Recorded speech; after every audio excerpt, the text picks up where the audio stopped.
סתיו 86, רשמי מסע של יהודית הנדל בפולין. עורכת לשידור רות נבו.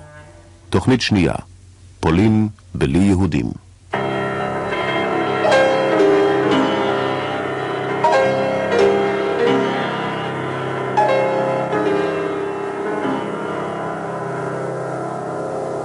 Unter die Kurves von Polen, a Kopf mit blonde Haar, der Kopf und Seider Kurven, beide sehnen vor.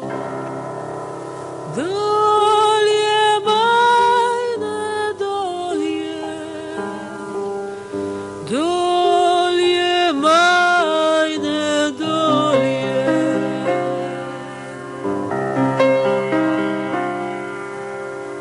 Über die Kurves von Polen fällt und fällt der Schnee, der blonde Kopf von mein Mädel tut mir besuchen weh. Dolje meine Dolje, Dolje meine Dolje, Dolje meine Dolje,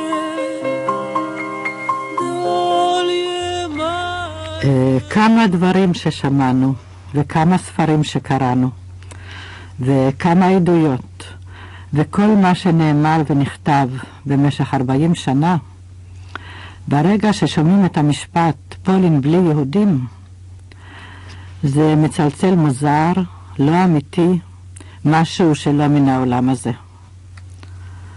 ותוקף את החלחלה של הרי לא ייתכן, אי אפשר. והרי אנחנו יודעים שפולין היא בלי יהודים. אבל כאשר מגיעים לפולין, נדמה לי שכבר אמרתי בתוכנית הקודמת, שבילדותי, ובוודאי לא רק אני זוכרת שפולין נצטיירה לי כמעט כמדינה יהודית. כל כך הרבה דובר בבית על פולין, כל כך הרבה סיפורים, כל כך הרבה מעשיות, כל כך הרבה דודים ובני דודים, ואבא של זה ואמא של זה, ושושלת כל כך ארוכה ומסועפת, ושכנים ומכרים, וזה היה גר כאן וזה היה גר שם, ובכל עיר, בכל עיירה, עד שבדמיון הילדותי שלי, כילדה, פולין הייתה כאין מדינה יהודית.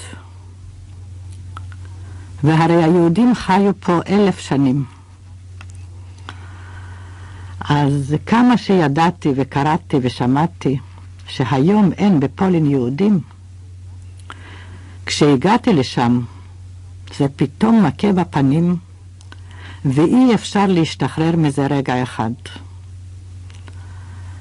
והרי בוורשה היו כתובות ביידיש על החנויות.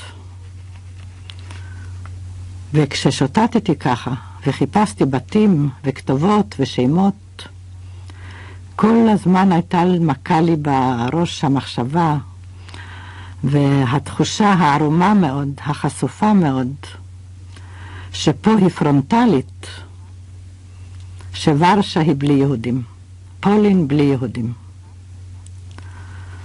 בדרך ללובלין, שעצרנו את המכונית, עמדה שם יקרה, גויה סקינה. שאלנו אולי את יודעת אם נשארו פה יהודים. עקרו אותם, אמרה. עקרו אותם, את כולם. עקרו אותם מהשורש. והם היו נטועים פה חזק, עמוק בשורש. ולא השאירו רחוב, לא דרך, אפילו לא רחוב אחד הרוס. כאילו לא היה מעולם. כידוע היו בפולין בשנת 39 3,351,000 יהודים. היום יש כמה אלפי יהודים. יש אומרים 8,000, יש אומרים 10,000, יש אומרים 5,000. ויש הרבה יהודים חשאיים וחצאי חשאיים, כאין אנוסים מודרניים, אנוסים מרצונם. ובימים האחדים שהייתי בפולין, היו לי פגישות מדהימות, מכאיבות. גם פה, במקום שהיה גטו ורשה, לא נשאר דבר. רק העיגולים מתחת לביוב, ואפשר להסיר את המכסה. ואם שואלים ברחוב אם יש יהודים, אומרים, כן, יש פה אחד שאומרים שהוא יהודי. פולין היא למעשה בית קברות יהודי אחד גדול. ארץ המתים של היהדות. בית קברות יהודי בקרקוב, ובית קברות יהודי בלובלין, ובית קברות יהודי בוורשה. ובוורשה, בית הקברות ברחוב גנשה, בית קברות מהמאה ה-19, שקוברים בו גם היום, הוא מול שער הגטו, והיו פותחים את שער הגטו, והולכים הנה, וקברו עד הסוף, עד סוף העליה, גם קבר אחים. אז בית הקברות היהודי הוא העולם החי של יהדות פולין. מדשאות יפות, פרחים, כמו ג'ונגל, כמו אימפריה. 300,000 יהודים קבורים פה. ועלו על זה עצים, ופגשתי פה בחור שהיה פה, וחזר למחרת, ומצא את קבר אביו. ומאות מבני משפחתי קבורים בבית הקברות הזה.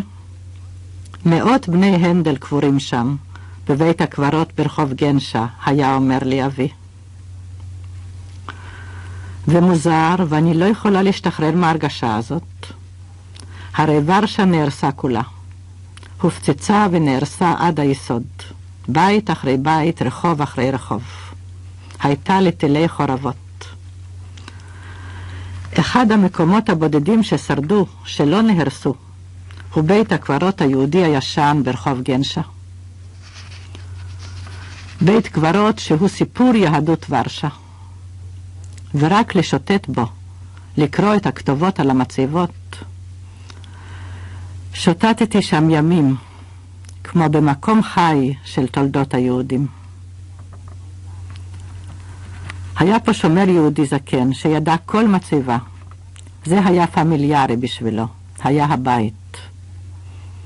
עולם שחי רק פה, רק פה, בעברית ובפולנית וביידיש, בשי שחור וגרנית אדומה, וחתיכות בטון וגושי אבן וכתובות נהדרות ופיוטים נהדרים ותמלילים נהדרים, והכל רחוץ, רענן. היה יום קר כשהלכתי הנה. הייתה רוח חזקה, רוח שחודרת לבשר. בוורשה זה קור אחר, לא של לונדון ולא של פריז ולא של ניו יורק, קור של ורשה. יבש, חד, חותך. וכשיש רוח זה חודר לבשר. והיה יום כזה, יום קר, אפור מאוד. בכניסה היה דשא ירוק וספסלי עץ שחורים, והגדר של בית הקברות, גדר של לבנים אדומות, משובצת כולה חתיכות אבן ושיש של מצבות שנוצו ונשארו חתיכות, ויש שם חתיכות של שיש שחור ושיש לבן, וחתיכות כתובות והתחלות של מילים וסוף של מילים. מין מוזאיקה מוזרה, מדהימה, מרגשת. ואחר כך, בשבילים האינסופיים של בית העלמין הענק הזה, שכמה שתלך בו הוא לא ייגמר, רחובות שלמים וסמטאות ושבילים, רחובות ארוכים ומתפתלים ומסתעפים, ואתה יכול ללכת ימים וזה לא ייגמר. יש מצבות עתיקות, ישנות, גבוהות, מפוארות, שיש שחור בוהק, אחוזות משפחה ממש, ואפשר ללמוד על האנשים לפי המצבה. כאין עדות, מי, איך, מה, אביון, גביר, נדבן, צנוע, סנוב, בעל שררה.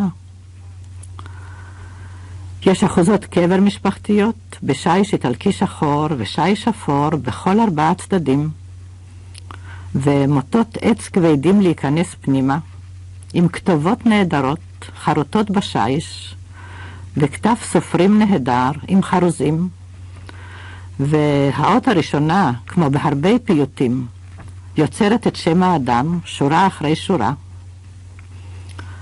חסד בימינה, נוחה לבריות, שם בעליות, בשערים מהללה, רך לבבה, צדקות עוללה, תמיד בלבנו ישאר זיכרונה.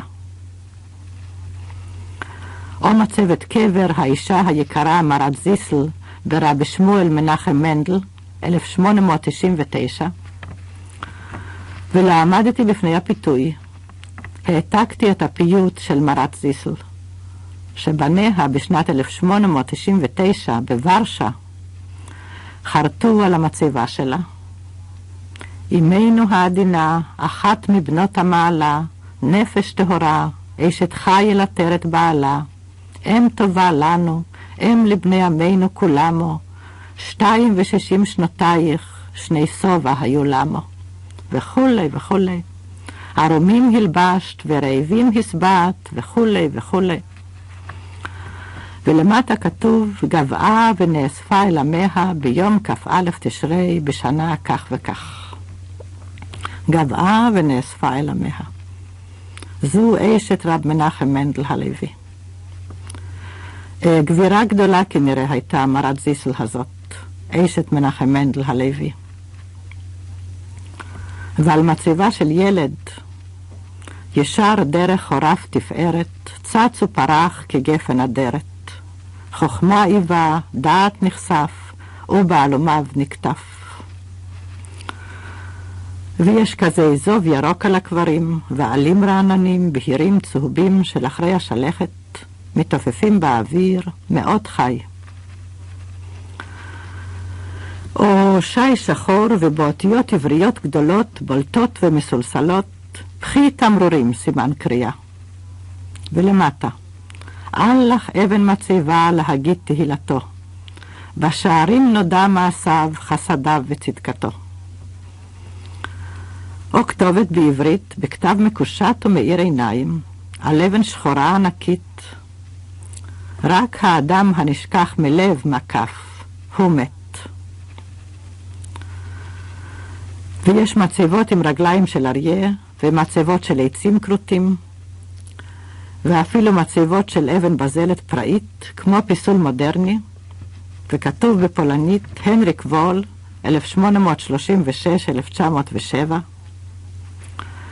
ועדיין יש על יד זה מרגניות לבנות טריות, ונרות נשמה, כלומר מישהו בא, יש מי שבא, פה בוורשה,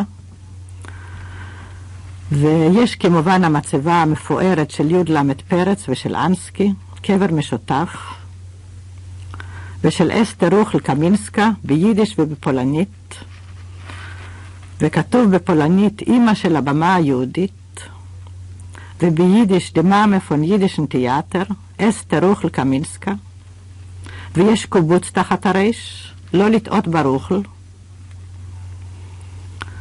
והייתי נדהמת לעמוד פתאום מול מצבת אבן גרנית אדומה, גדולה, מפוארת, עם פיסול בפנים.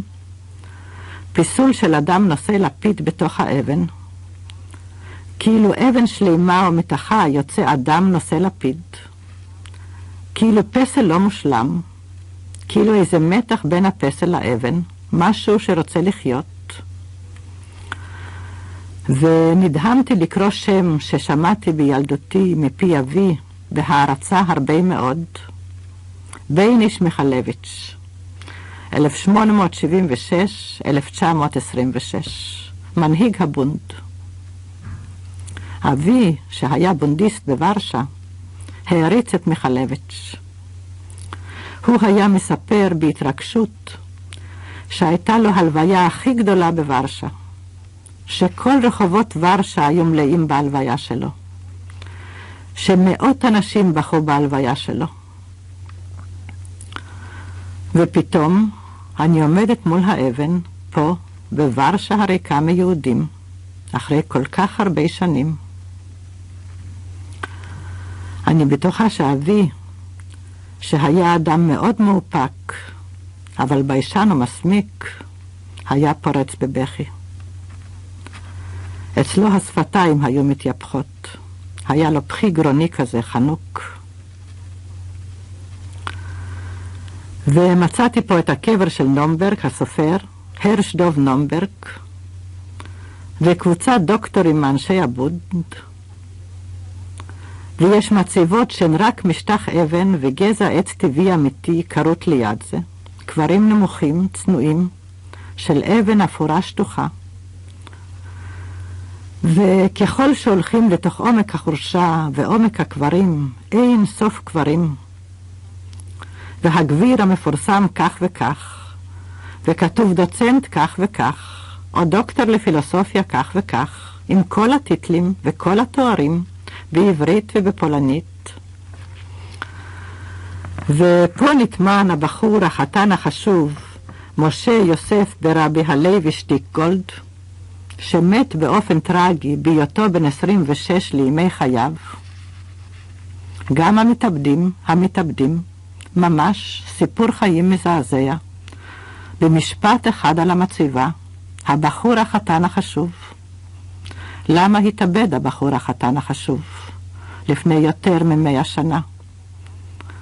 ולמה מצאו הוריו לנכון לכתוב על המצבה שהיה חתן כשהתאבד? ויש קברים ממש כמו נוצרים עם עמודים, כמו היכל קטן, אבל בעברית יפהפייה, וציטטים נפלאים מהתורה, מהמשנה ומתהילים ומהפיוטים ומהתפילות, הכל בעברית נהדרת. כתר שם טוב קנתה לה בין הבריות, ידווה לב משפחתה עיניהם בוכיות, וכולי וכולי. לבעלה אין נוחם, הו נפלה העטרה, וכולי וכולי. וקרקובים ומדרגות וקישוטים ופרחים ומגדלים וחומת ברזל וסבכות וטבליטי ברזל ומוטות עץ וחלודה וירקון ואזוב, בכל פינה האזוב. ויש מציבות עם מלאכים ועם כנפיים ומשטחי דשא ושמות יהודיים ושמות פולניים ושערי ברזל עם פיתוחים. מצבת ברזל משונה עתיקה של 3 נשים, וכתוב קבוצת הגברות הצעירות. ואפשר פה להכיר את הפנים לאין ספור של יהדות ורשה. ממש אפשר להרגיש את המסה העצומה של כוחות וזמן, והממשי והדמיוני זה מתערבב, וזה נוהג כדבר חי. ויש כמובן המונומנט של יאנוש קורצ'ק בצד ימין ליד החורשה, דמות איש עם ילדים, והרי אין קבר, הרי נשרף בטרבלינקה. אז כתוב הקבר הסמלי של יאנוש קורצ'ק, בסוגריים הירש גולדשמיד, ורשה ה' ת' ר' ל' ג', טרבלינקה ה' ת' ש' ב'. והרבה נרות על המצבה, ליד המצבה, על הבטון ועל האפר ופרחים. מצבה שעומדת בודדת בין העצים הגבוהים הדקים, שעומדים עכשיו בשלכת ונראים כמו שרופים. ואחרי זה בקצה יש קבר אחים, ואין שם שום דבר, שום מצבה, שטח שדה חשוף. ורק ידוע שבזמן המלחמה קברו פה אנשים. הנה היו מוציאים את העגלות, היו פותחים את שער הגטו והולכים הנה, וקברו עד הסוף, עד סוף העליה. ומישהו מהקבוצה שבאתי איתה, פתאום התחיל להתרוצץ פה ולהתייפח כמו מטורף. מתרוצץ על המשטח הזה ומתייפח, ומכסה לו בידיים את הפנים, ומעכל עצמו בידיים על הפנים. את אבי הם קברו פה ב-39, ואת סבי הם קברו פה ב-40, ואת אמי הם זרקו כמו אשפה כמו זבל, כמו אשפה כמו זבל, כמו אשפה כמו זבל. הוא היה אז ילד בן 12. אחיו הצעיר בן 7 הלך עם ילדי קורצ'ק. ואותה התייפכות נוראה, מכה לעצמו בידיים על הפנים, פנים עדינות מסוגפות. אותה התייפכות חזרה כששוטטנו בשטח הגטו בוורשה. כל הזמן מכה לעצמו בידיים על הפנים. פה הם ירו באבי, ואחר כך סחבו אותו דרך השער לבית הקברות לקבורה. ופה הם ירו בסבי, ואחר כך סחבו אותו דרך השער לבית הקברות לקבורה. ואת אמי הם זרקו כמו אשפה, כמו זבל. את אמי זרקו כמו אשפה, כמו זבל. השליחו כמו אשפה, כמו זבל. מוזר שבקרקוב, בגטו, סגרו את הגטו על ידי חומה, בין בית לבית, חומה עם קשתות בצורת לוחות הברית. החומה קיימת. בכניסה יש שלט, כתוב ביידיש וכתוב בפולנית, על האנשים שהלכו מכאן בדרך האחרונה, der letzter Weg. אבל יש שגיאת דפוס. במקום צדיק כתוב יוד, der leerer Weg, הדרך הריקה. באחת הנסיעות עם כמה ישראלים במסעדה בדרך, כשעברנו לאכול מרק, אני הרי לא יודעת פולנית. אז ביציאה המלצרית שאלה, מאיפה אתם? מישהו מהקבוצה אמר מישראל. למה באתם? אמרה. לבקר קרובים, הוא אמר. היא שאלה איפה גרים הקרובים. באדמה, אמר. באדמה. Der Weg sitzt beim Schreibtisch und schreibt einen langen Brief. Die Tränen in seine Augen, ist es dick und tief. Dolie, meine Dolie, Dolie, meine Dolie, Dolie, meine Dolie, Dolie, meine Dolie. Über die Churves von Beugen flattert der Vogel a größer schiefe Vogel zittert mit den Flügel früh. Dolie, meine Dolie, Dolie, meine Dolie, Dolie, meine Dolie, Dolie, meine Dolie. את השיר הזה, האהוב עליי מאוד, שחווה אלברשטיין לבקשתי, הקליטה במיוחד לתוכנית הזאת, שמעתי פעמים רבות מפי איציק מנגר. איציק מנגר היה שר אותו הרבה, ככה לעצמו. היו לו פנים חיוורים, שקופים, והיה ככה מזמזם את זה במלודיה שלו, הראש רקון בתוך הצוואר, מזמזם וכמו מתייפח. הוא כתב את השיר ב-1940 באלג'יר, לפני שידע. וציפור השבעה הגדולה, der große schiefe Vogel של איציק מנגר, רובצת גם היום על פולין מעל פולין, über de Chorves von Polen. עליהם פלט ונפלט דר שני, נופל השלג נופל.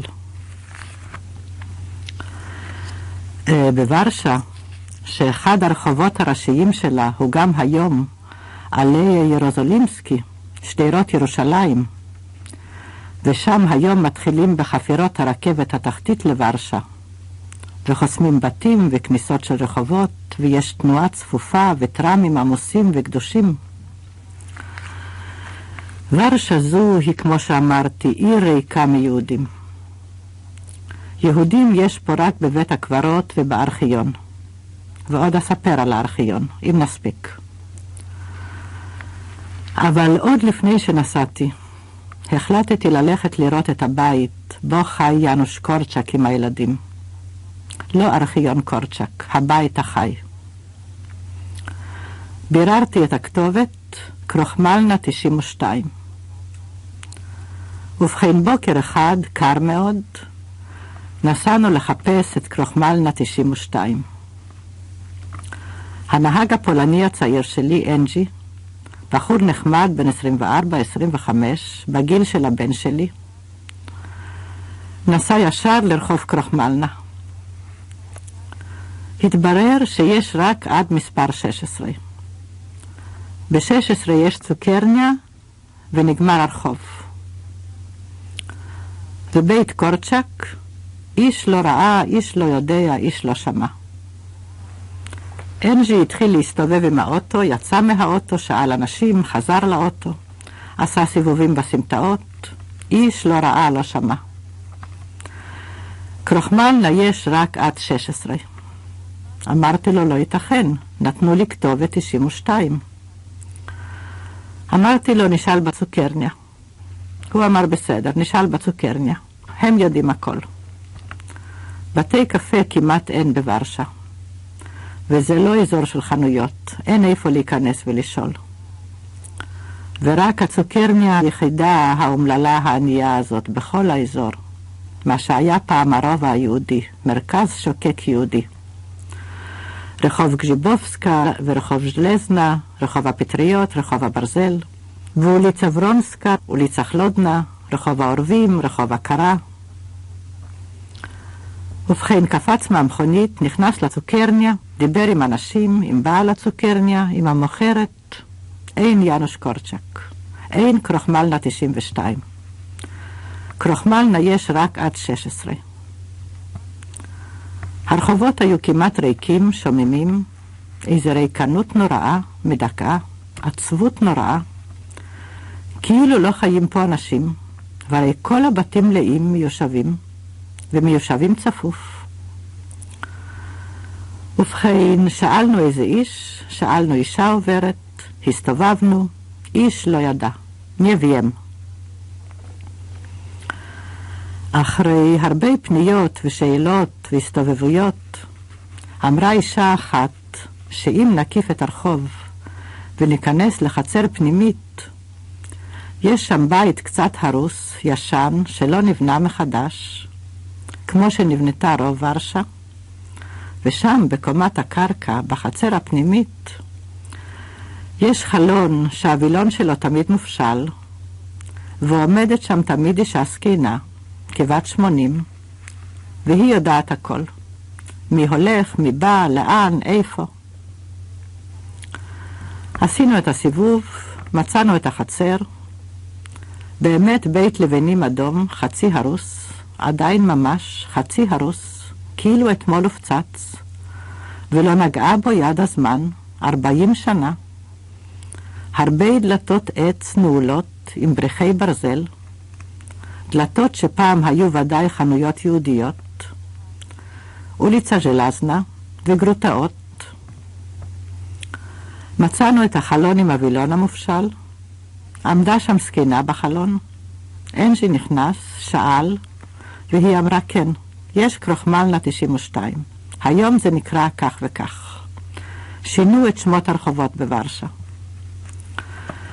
והרחובות היהודיים השאירו רק כמה בתים, כסימן. נלפקי למשל, רחוב המסחר היהודי, עד 5 או 6, חיפשתי בלילה. לסבי הייתה שם חנות גדולה, כפולה. אבל על זה אולי אחר כך. אז נחזור ליאנוש קורצ'ק. ובכן, נסענו לכתובת החדשה, באזור אחר, קצת מרוחק, ליד כנסייה רומית קתולית עתיקה, באזור של בתי מלאכה וגראז'ים, בתי מלאכה של המשטרה, של הפוליציסטים, ובית חרושת לאלקטרוניקה על שם רוזה לוקסנבורג. הגענו לחצר די מוזנחת, עצי בחוט נפולים בכניסה, באמת עצי אבלות, ויש דגלים בכניסה. בקצה החצר בניין גדול, צבוע אוקר, בית צהוב, גדול, גבוה, 3 קומות. חלונות רק בצד הקדמי של הבית, חלונות צרים גבוהים. באופן מוזר, בשלושת הצדדים האחרים אין חלונות. בכניסה שלט, וכתוב באמת, הכתובת הקודמת, קרוחמלנה 92, ומעל הגגון הקטן שלט נחושת, ועליו כתוב, פה היה ועבד בהקרבה גדולה ביותר המחנך הגדול של ילדים, דוקטור יאנוש קורצ'ק. מת מות גיבורים, נרצח על ידי ההיטלר פשיסטים באוגוסט 1942. השלט נעשה בשנת 40 למותו. אין הירש גולדשמיד, אין טרבלינקה, אין ילדים יהודים, לא מוזכר, לכל זה אין זכר. זה מוזכר רק בבית הקברות היהודי. אבל פה, שקט, לא שמעו המולה, לא היה סימן חיים, והרי זה בית ילדים חי, בית יתומים פולני פעיל. פתחתי את הדלת והתגנבתי פנימה. המשרדים היו סגורים, והתגנבתי לאולם החגיגות, אולם גדול עם סנטר וכמובן דגלים והנשר הפולני, צילומי קורצ'ק, צילומי הפרסונל, 1927, צילומי ילדים, אמירות של קורצ'ק, קטעי מכתבים, ציטטות, ודגל אדום כמובן ליד הצילום הגדול של קורצ'ק, על הקיר המרכזי, ופרחים, רצפת פרקט, ואמירות נפלאות שלו, בכתב ידו. אל תתביישו מהחלומות שלכם. כל ילד הוא עולם גדול, וראוי לחיות ולעבוד. ותנסו להשיג משהו יצא מזה. ועם הניסיון שלי והידע שלי על טבע האדם ועל הגניוס של מחשבת האדם, עומד אני מול משהו לא ידוע, זהו הילד. וכאשר מחלקים את האנושות לילדים ומבוגרים, יש בעולם הרבה מאוד מהילדותי. בכתב ידו של קורצ'ק, על נייר מכתבים, ומסופר שם שבקיץ בקולוניה ב-1907 נפגש לראשונה עם קבוצת ילדים, ושם הרגיש פתאום שהוא יכול להשיג משהו, שיש לו משאלות גדולות. אבל בשום מקום לא מוזכר שהיו אלה ילדים יהודים, ועל הליכת ההקרבה שלו, בשום מקום לא מוזכרת המילה טרבלינקה. ניסיתי להתגנב לחדר האוכל שהיה ריק, הייתה תנועה במטבח, הכינו ארוחת צהריים, אבל לא נשמע קול של ילד, שקט מוחלט. ואחת העובדות הרגישה בי וגירשה אותי. בלי רשות מהנהלה אסור, אמרה בבהלה. בלי רשות לעזוב מהר. ועזבתי מהר אל החצר העזובה עם הקצת דשא, הספסל הבודד ועצי הבחוט, שענפיהם הארוכים נפלו ממש עד האדמה הרטובה, שהייתה בוצית מהגשם של אתמול, אל רחוב בתי המלאכה מלא טרקטורים ישנים, מכונות מקולקלות, והרעימות פחמים מפוזרות על האדמה בכל פינות החצרות. זה באותו ערב שהלכתי לחפש את בית סבי ברחוב נלפקי. יותר נכון, החנות של סבי. חנות כפולה גדולה, 2 מספרים. ונכנסתי אפילו לחצר הפנימית. היו ספסלים אדומים, שלווה ועוני. בחור צעיר טייל עם כלב. החלונות היו מכוסים ולונות תחרה לבנים, וריח שתן, ופנסים לא דלוקים, ועצי בחוט. רחוב נלפקי המפואר הפך לרחוב קטנטן עד מספר 6. ממול היה רחוב דבואה על שם קומוניסט פולני ידוע. אינני יודעת מה היה מול נלפקי. זהו, רק שם הרחוב. מין מילות סימון נשכחות. זהו. למחרת היה יום קר מאוד, רוח קרה, ככה קור חותך, נשבה בפנים. הלכתי שוב לבית הקברות היהודי ברחוב גנשה, ואותו הדבר עשיתי בקרקוב, עיר יפהפייה שלא נהרסה. הגרמנים ברחו ולא הספיקו להרוס אותה.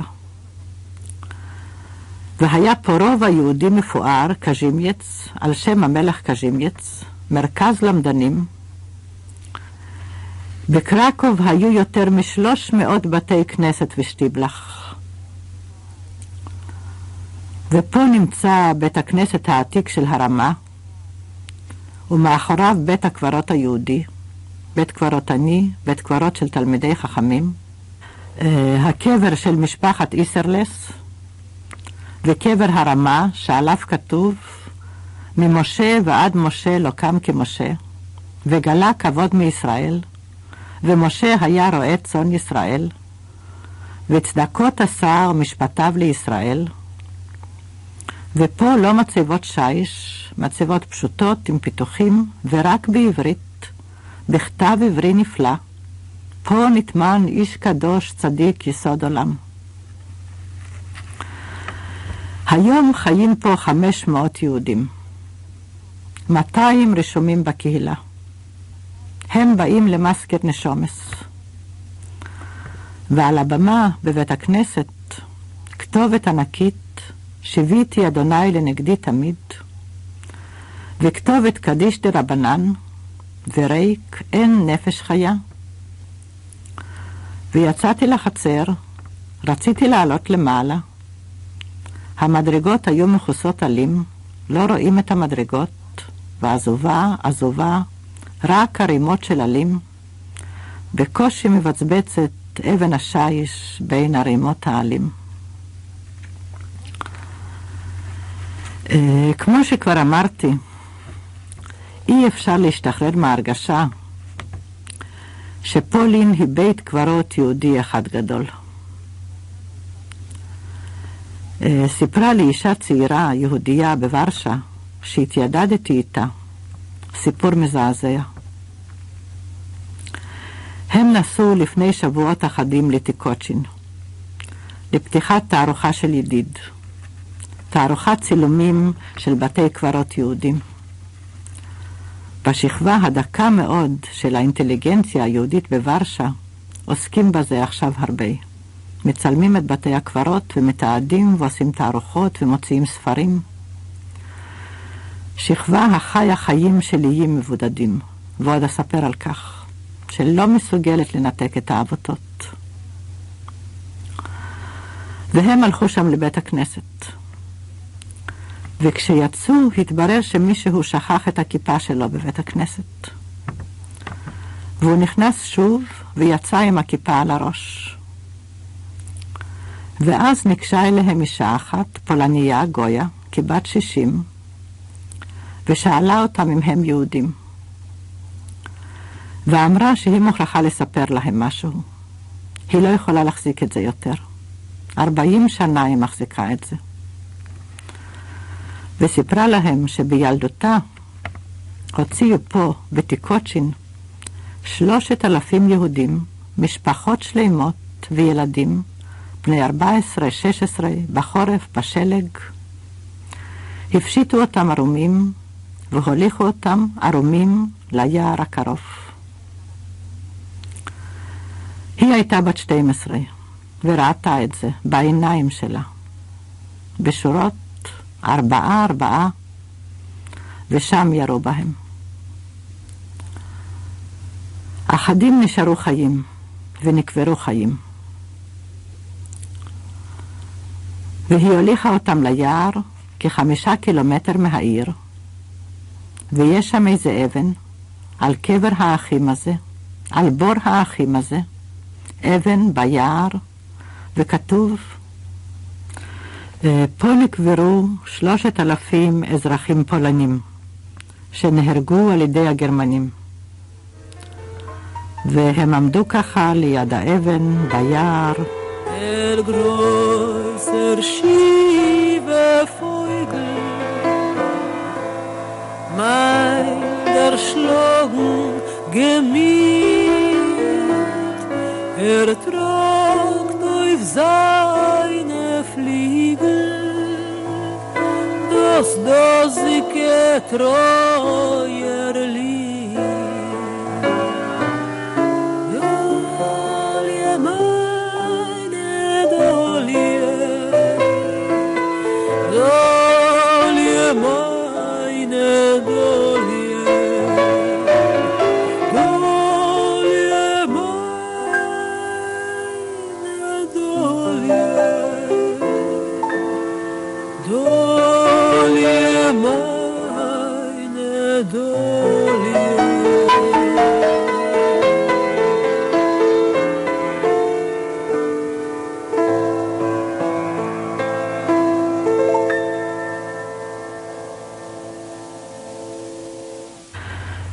חוץ מאשר בבתי הקברות, חיה פה היהדות, כמו שאמרתי, בארכיון.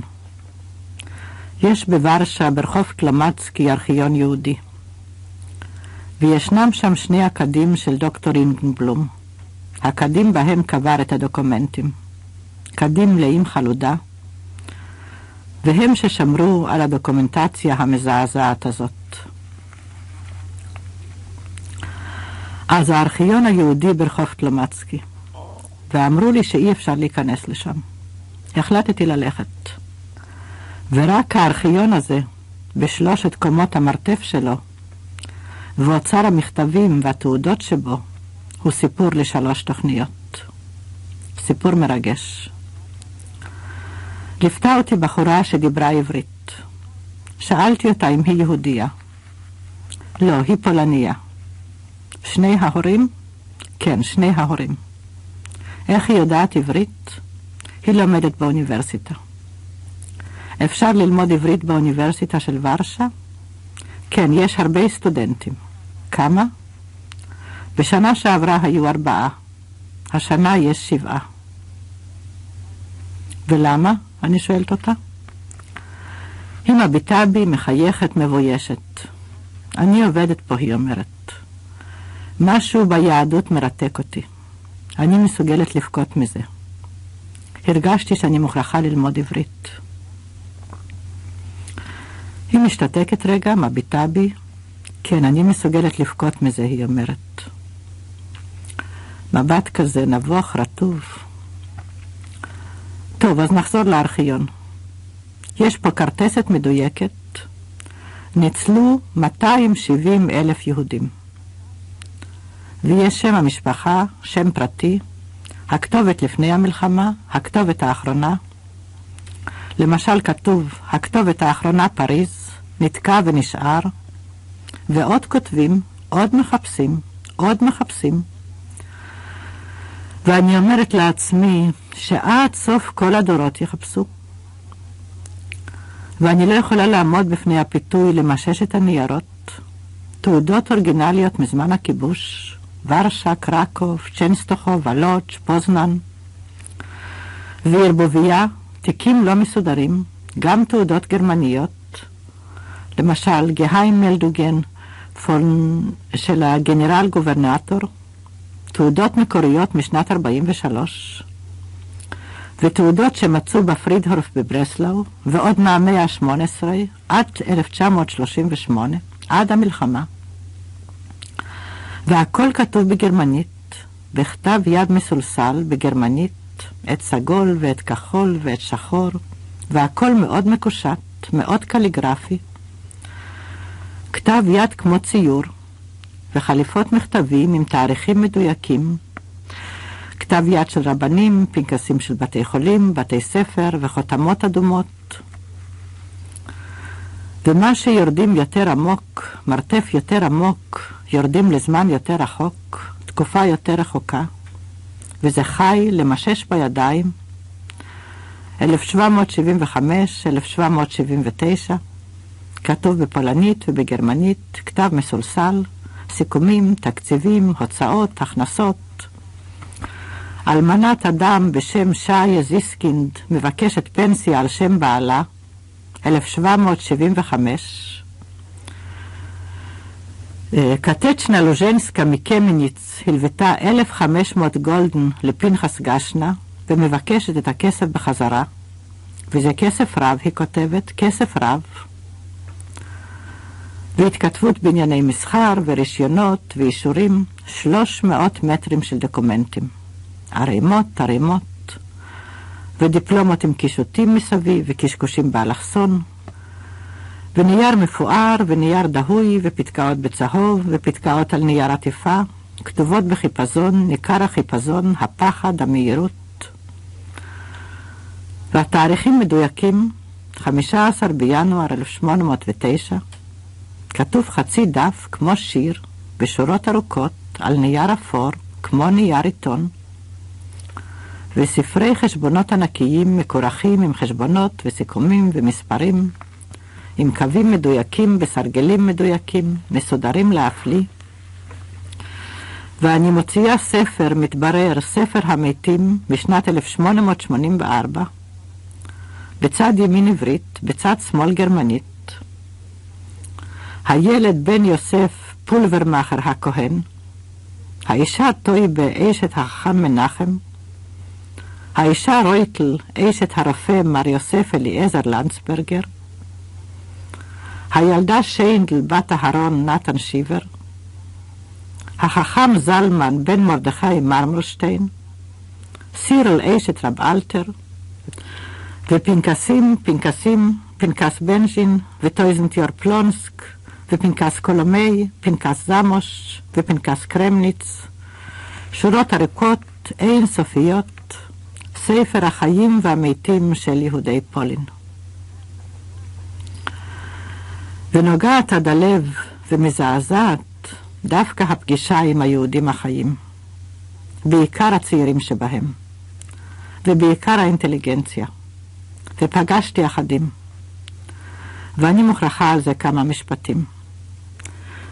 פגשתי אחדים, בחורים ובחורות כבני 30 פלוס, אקדמיים, כולם בנים של פונקציונרים פולניים, של אישים חשובים שמתכחשים ליהדותם, או נישואי תערובת ומשפחות מתבוללות.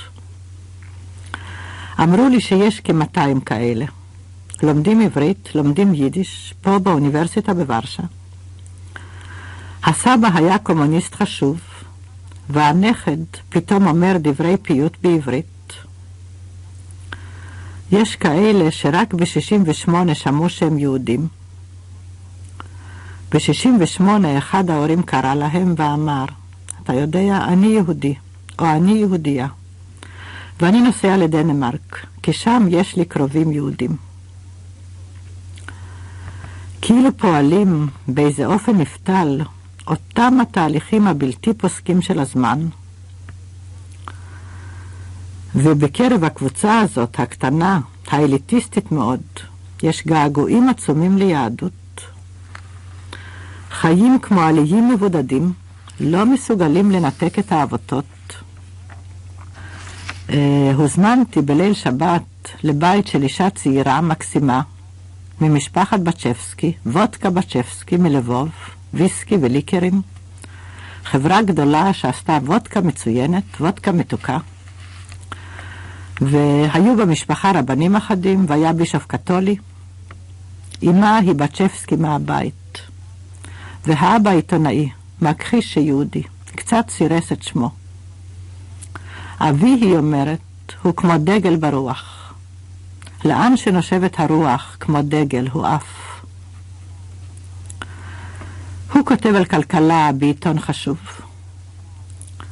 והיא מספרת על המסכות, שינוי השמות. אמו, סבתא שלה, נוצריה, וחיה כנוצריה. אבל נראית כמו 100 יהודים, היא אומרת. ואביה שלה אם יהודי, אבל איש אינו מדבר על כך. והאם אמרה עליו שהוא קתולי. אבל הוא, הסבא, היה לו זקן. כשחלה, גילחו את זקנו. 2 שכב במיטה ולא דיבר מילה. והוא קבור בבית קברות קתולי עם צלב על הקבר. והאימא קתולית, אבל עם מנהגים יהודיים מסורתיים, ולפני מותה סיפרה לה הרבה על המשפחה ועל הסבתא שנהרגה בגטו. ואחרי 68 אמרו לה, דעי לך, אני לא יהודייה ואת לא יהודייה. האנוסים מרצונם, האנוסים המודרניים של פולין. יש זוגות שאחד מבני הזוג קבור בבית קברות יהודי, והשני בבית קברות פולני. ויודעים שזה יהודי, כי אין צלב. או יש סימון מיוחד של פה נקבר, סימון אחר. וזה לוויות עם דגלים וטקס צבאי ומוזיקה צבאית, המסכות. ובכן שם הייתי בליל שבת אחד. והיה שם הסופר והמתרגם, אולי המתרגם החשוב ביותר לפולנית, בעיקר של שירה, רוברט סטילר. אדם מרשים, כבן 50 פלוס.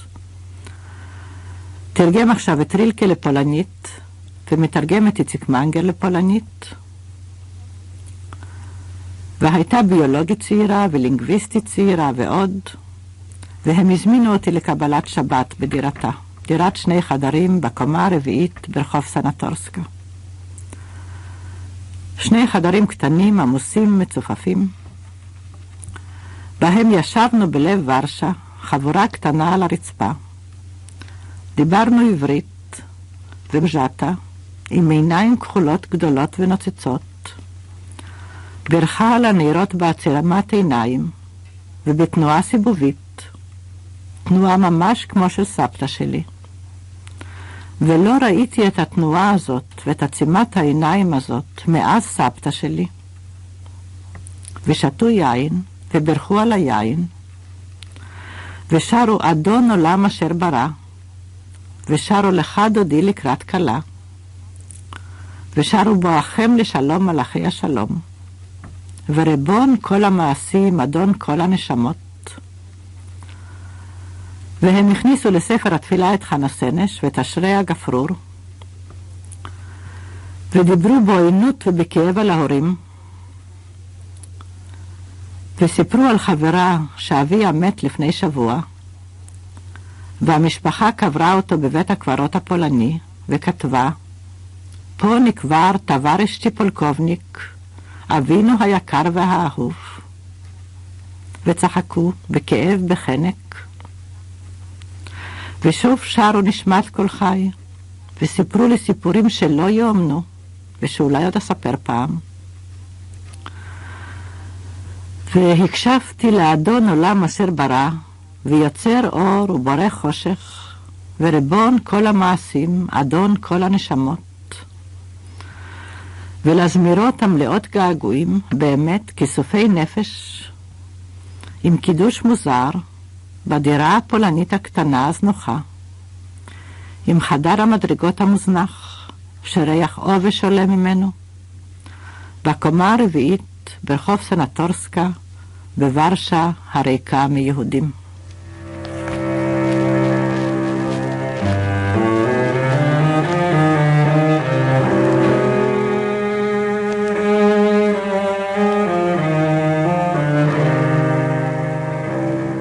האזנתם לתוכנית פולין בלי יהודים, השנייה בסדרה פולין סתיו 86, רשמי מסע של יהודית הנדל בפולין. ערכה לשידור רות נבו, ביצוע טכני אפרים מצנר.